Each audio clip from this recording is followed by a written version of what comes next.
Good morning to everyone. আজকে হচ্ছে আমাদের জগদ্ধাত্রী ঠাকুরের বিসর্জনের দিন, মানে আজকে দশমী।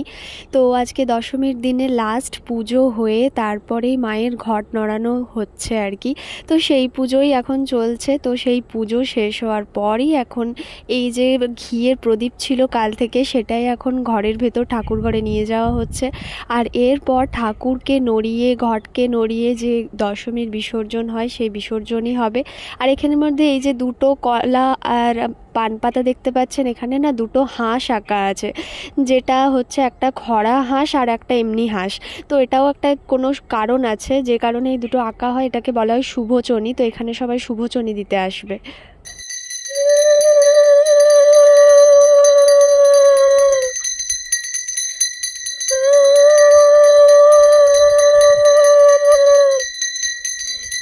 এরপর আমাদের যে আসল জগদ্ধাত্রী ঠাকুর, আগে যে জগদ্ধাত্রী ঠাকুর হতো সেই যে ফটো আপনাদেরকে আগের দিন ভিডিওতে আমি দেখিয়েছিলাম, সেই ফটোটা কিন্তু নিয়ে যাওয়া হচ্ছে। এই ফটোর যে ঠাকুর রয়েছে এটাই হচ্ছে আমাদের আসল জগদ্ধাত্রী ঠাকুর। এরপর ঘট নড়ানো হবে। আর আমাদের যে পুরোহিত কালকে সারা দিন পুজো করে ওনার আর কি গলাটা বসে গেছে, যার কারণে একটু প্রবলেম হচ্ছে মন্ত্র বলতে।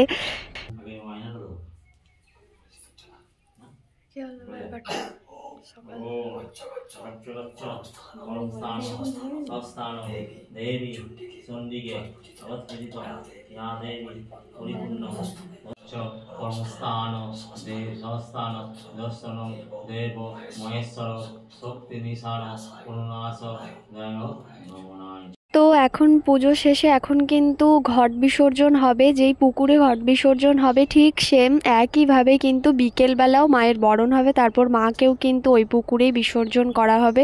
এখন ঘটটা বিসর্জন হয়ে যাচ্ছে সকালবেলা।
এই হলো সেই পুকুর। এই পুকুরে কিন্তু ঘট বিসর্জন হচ্ছে, আর বিকেলবেলাও সেম একইভাবেই কিন্তু ঠাকুরও এই পুকুরেই বিসর্জন করতে আসা হবে।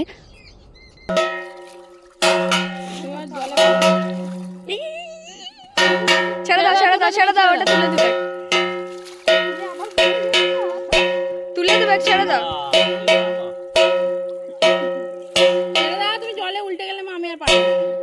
আজকের কিন্তু প্রসাদে ছিল এই মানে সমস্ত ফল দিয়ে চিঁড়ে ভোগ, মানে আজকে চিঁড়ে ভোগ দেওয়া হয়। আর তারপর আমরা দুপুরবেলার খাবারটা আগে জলদি সেরে নিলাম। দুপুরবেলার খাবারটা খাওয়ার পরই মানে 4টার মধ্যে বরণ চালু করতে হবে, নাহলে তো সন্ধে হয়ে যাবে। আর আমাদের অত ধুমধাম করে বিসর্জন হয় না, ঘরোয়া পুজো খুব সিম্পলভাবেই বিসর্জন করা হয়। মানে এত লোকজন নেই, লোকজনের অভাব, যে কারণে এইভাবেই মানে করতে হয়, কিছু করার নেই। তাও এই পাড়ার কয়েকটা দাদাকে পেয়ে গেছি ঠাকুর নামানোর জন্য, না হলে তো ঠাকুর নামানোর ওঠানোর লোকও মানে খুব একটা পাওয়া যায় না, মানে এতটাই লোকের অভাব হয়ে যায়। তো যাই হোক, তো এই দাদাগুলো এসে কিন্তু ঠাকুর নামিয়ে দিল, এই একটা আমাদের মানে অনেক সুবিধা হয়ে গেল। আর তারপরে মারা জলদি বরণটাও সেরে ফেললো। আরেকবার তুলতে। এরপর মা এখানে হলুদ জল দিয়ে ঠাকুরের পা ধুইয়ে দিচ্ছে। শুধু ঠাকুরেরই নয়, মানে এখানে যে সিংহ রয়েছে সিংহরও কিন্তু পা ধোয়াতে হয় এই হলুদ জল দিয়ে। তো এই হলুদ জলটা দিয়ে সবারকারই পা ধুইয়ে দিচ্ছে।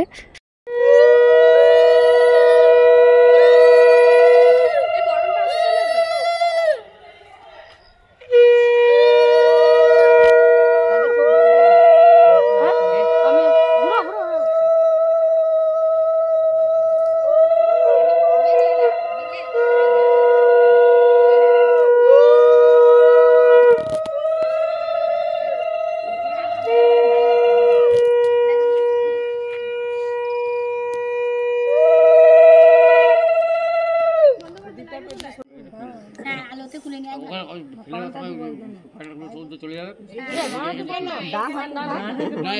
খুললে অন্য করে অনেক অসুবিধা হয় ওই ডান হাতেই দিয়ে দাও হ্যাঁ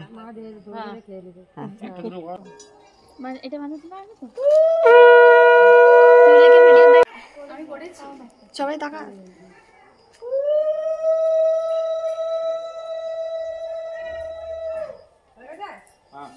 দিতে দাও কে দে তো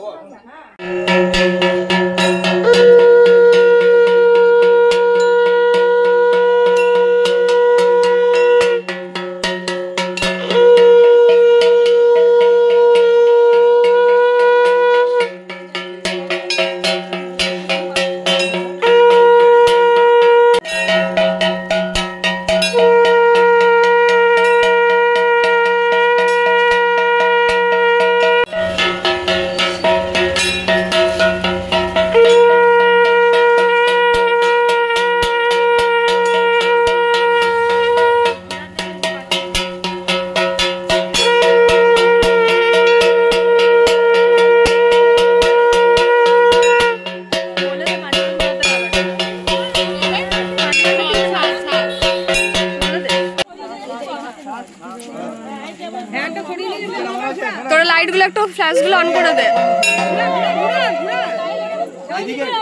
অন্ধকার লাগছে না